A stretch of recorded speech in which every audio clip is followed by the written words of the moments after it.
Salut les néo-trouveurs. Ici Néo trouve tout. Aujourd'hui on vous emmène à la recherche de mégalithes dans le département du Var. Nous allons visiter les vestiges du dolmen de Gaotabri, le plus important de la région, et qui est situé à quelques kilomètres de la ville de Lalonde-les-Morts. Voilà, bonjour à tous. On est pas loin de Lalonde-les-Morts, près de Hyères, dans le Var, et donc on est à la recherche de ce dolmen. Je suis avec Luc et Alex,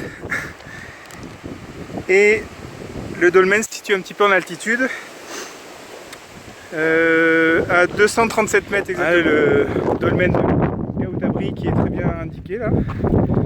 Il suffit de suivre la piste. Et puis on a un magnifique vue sur Lalonde, hein, et puis la mer.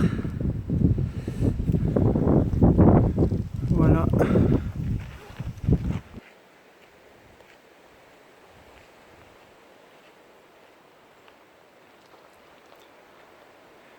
On a une magnifique vue sur la campagne provençale.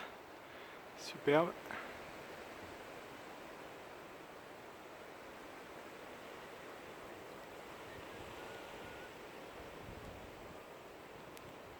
Le dolmen se trouvant sur une colline, j'en profite pour faire un panoramique.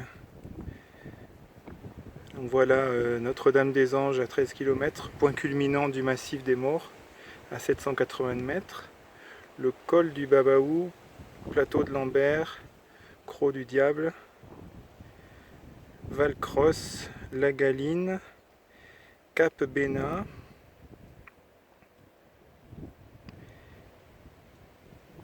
et puis au loin l'île de Port-Cros.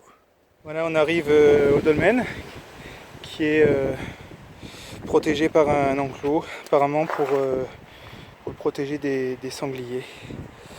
Voilà, on va aller filmer l'intérieur d'un peu plus près. Donc il y a beaucoup de vent là, mais je vais essayer de me faire comprendre. D'un point de vue étymologique, le dolmen de Gaotabri donc se traduit par vient de Gaouto, le mamelon, colline, et abri qui signifie un lieu haut nu. Donc ça peut se traduire par donc un endroit à l'abri sur une colline. Ce dolmen a été découvert en 1876.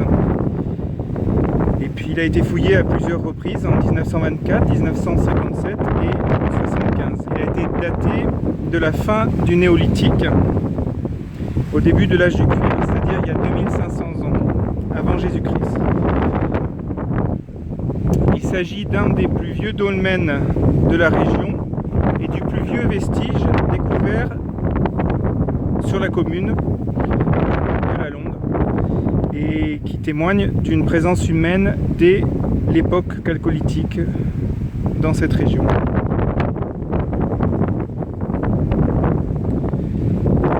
Alors qu'est-ce qu'on a découvert dans ce dolmen ? Donc il s'agit d'une tombe collective qui contenait des ossements humains, et donc qui appartenait à au moins 34 individus.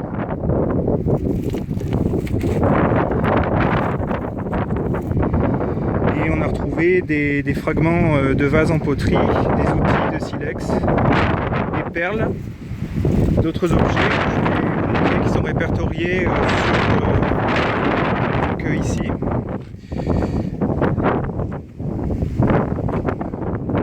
Donc des flèches,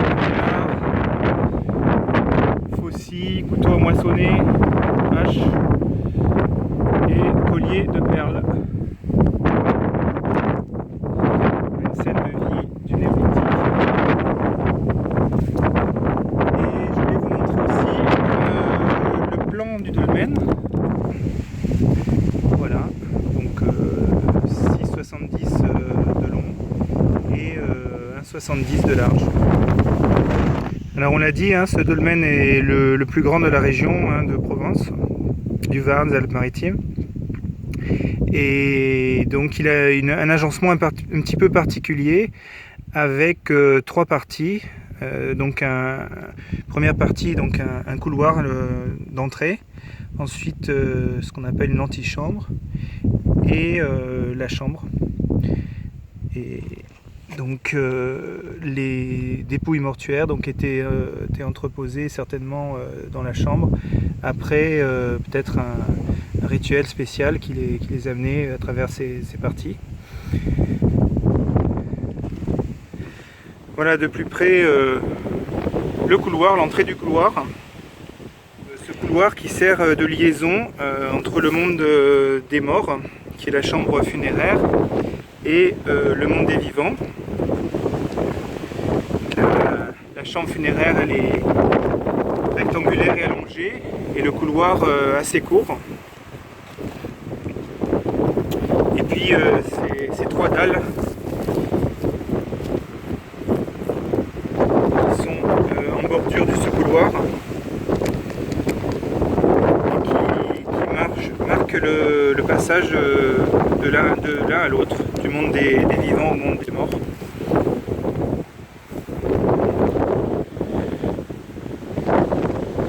Donc par cette particularité de cet agencement en 3 parties, ce dolmen fait plus partie, selon les archéologues, des dolmens du Languedoc par rapport à ceux du Var qui sont plus carrés ou rectangulaires.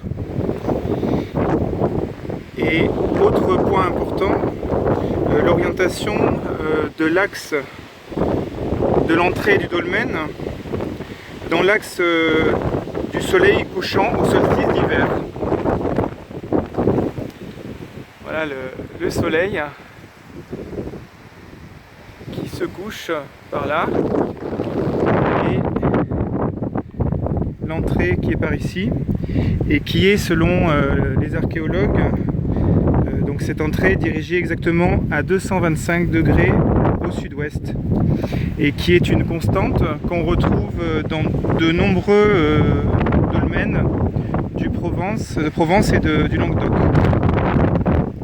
Donc voilà, le jour du solstice d'hiver, le soleil se couche dans l'axe du dolmen. Tous ces détails montrent que les constructeurs ont voulu indiquer quelque chose.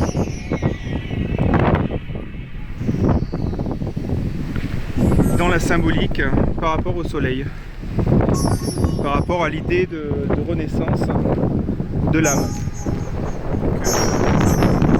L'expérience en direct d'Alex qui, dans un esprit mystique, s'est allongé dans la chambre funéraire pour donc voir s'il va voir dans les prochains jours ce soir un rêve ou un songe en rapport avec bien sûr cette expérience.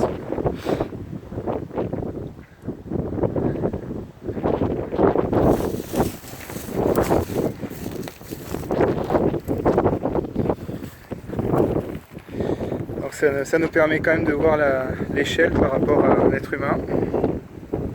Donc ça est-ce que c'est naturel? Est-ce que c'est artificiel? Monsieur le spécialiste, c'est naturel ou artificiel ça? D'accord. Moi je dirais que c'est ou l'un ou l'autre. Je suis sûr, mais... T'as trouvé quelque chose, Alex? Hein? Tu trouves? Non, je trouve rien. Rien qui ait déjà été.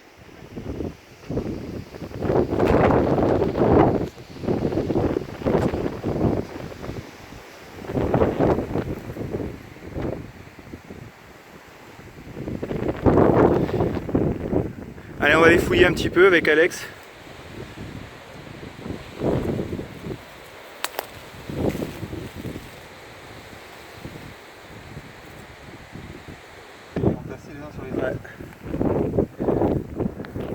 Voilà, sur ce, on va aller voir d'autres sites.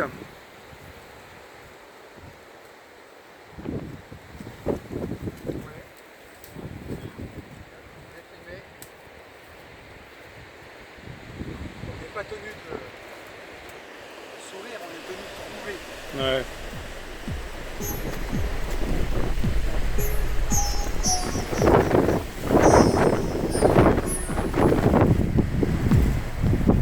Hello, my friend.